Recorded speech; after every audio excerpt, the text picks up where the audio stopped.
વડોદરા મહાનગરપાલિકા દ્વારા સ્થાયી સમિતિની બેઠક યોજવામાં આવી. સમિતિના અધ્યક્ષ ડોક્ટર શીતલ મિસ્ત્રીના અધ્યક્ષસ્થાને આ બેઠક યોજવામાં આવી. આજની બેઠકમાં 6 કામોની દરખાસ્ત મૂકવામાં આવી હતી. ચર્ચાના અંતે તમામ કામોને મંજૂરી આપવામાં આવી. જમીન મિલકત શાખા, મિકેનિકલ ખાતું, અગ્નિશમન અને તાત્કાલિક સેવા વિભાગ, ઓડિટ વિભાગના મહત્વના કામોને મંજૂરી આપવામાં આવી. સ્થાયી સમિતિના સભ્ય મીનાબા ચૌહાણે 7 ગામના કર્મચારીઓ માટે રજૂઆત કરી. 3 માસથી ઠરાવ થઈ ગયો હોવા છતાં પણ પંચાયત પ્રમાણે પગાર ચૂકવવામાં આવતો નથી. બેઠકના અંતે સમિતિના અધ્યક્ષ ડોક્ટર શીતલ મિસ્ત્રીએ માહિતી આપી. આજની સ્થાયી સમિતિમાં 6 દરખાસ્તો ચડાવવામાં આવી હતી. 6 દરખાસ્ત નાના મોટા ફેરફાર સાથે મંજૂર કરવામાં આવી છે. જમીન મિલકત કોમર્શિયલ શાખા દ્વારા કોર્પોરેશનને જે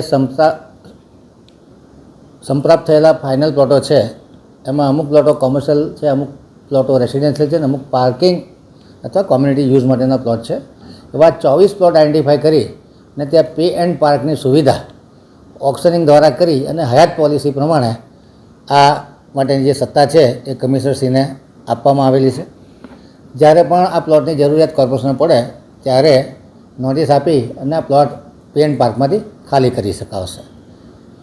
સ્વર્ણિમ જયંતિ ગ્રાન્ટ 23-24 અંતર્ગત 6 સુટેબલ ચેસીસ પર 5x5ના બ્લોકવાળા મોબાઈલ ટોયલેટ વાન ખરીદવાનું કામ હતું, જેને સૌથી લોએસ્ટ ઇજાદાર પાસે એક જે 6 નંગ લેવાના છે એમાં ફેરફાર સાથે મંજૂર કરવામાં આવ્યું છે, જેમાં 5 નંગ લેવાનું ઠરાવવામાં આવ્યું છે. આનો ટોટલ ખર્ચ O&M સાથે 1,90,00,000ની આસપાસ થવા જશે અને એક નંગના 22,64,000 રૂપિયા છે. એવા 5 નંગ ખરીદવાના થશે અને 1,003 રૂપિયા પ્રતિ શિફ્ટનો O&M 3 વર્ષ માટે કરવાનું રહેશે.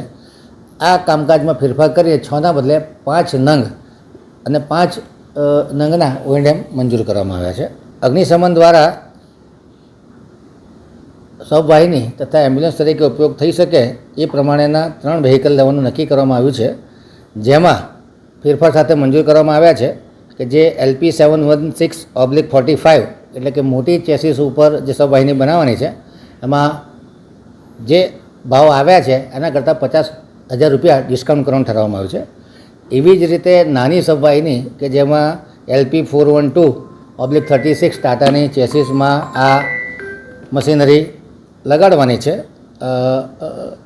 અને ડેડ બોડી વાન બનાવવાની છે, એમાં પ્રત્યેક નંગે 25,000 રૂપિયા ડિસ્કાઉન્ટ નક્કી કરવામાં આવ્યું છે. સુરત ડીવર્ક શાખા દ્વારા શહેરમાં 40 જેટલા અલગ અલગ કેપેસિટીના પંપો છે એના ખાસ કરીને રિપેરિંગ અને રીવાઇન્ડિંગ માટેના કામને 20 લાખની મર્યાદામાં મંજૂર કરવામાં આવ્યું છે.